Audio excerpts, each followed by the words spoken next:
In November, you had mentioned that the D.C.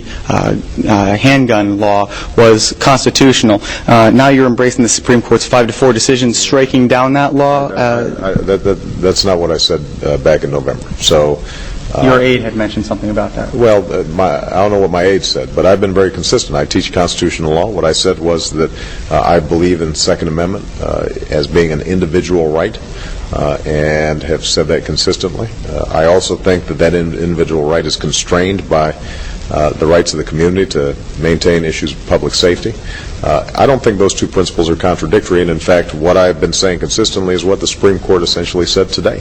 The D.C. law may have been struck down, but they also affirmed the right for local communities to engage in background checks and other common sense laws that most lawful gun owners would agree with. And so I think that we can move beyond some of the conflicts on this issue, make sure that law-abiding gun owners have their rights respected, and at the same time make sure that we don't see the kinds of murders and devastation that we've seen on the streets of so many of our cities. One other issue that is of great importance here in the district as well is gun control. Mm-hmm. You said in Idaho recently, quoting here, "I have no intention of taking away folks' guns."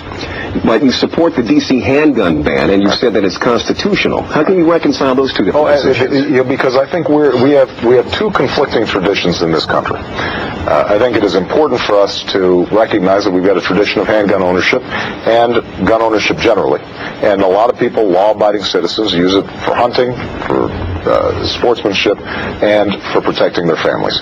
We also have a violence on the streets that is a result of illegal handgun use. And so there's nothing wrong, I think, with a community saying we are going to take those illegal handguns off the streets. We are going to trace more effectively how these guns are ending up on the streets to unscrupulous gun dealers who oftentimes are selling to straw purchasers, and cracking down on the various loopholes that exist in terms of background checks for children, the mentally ill.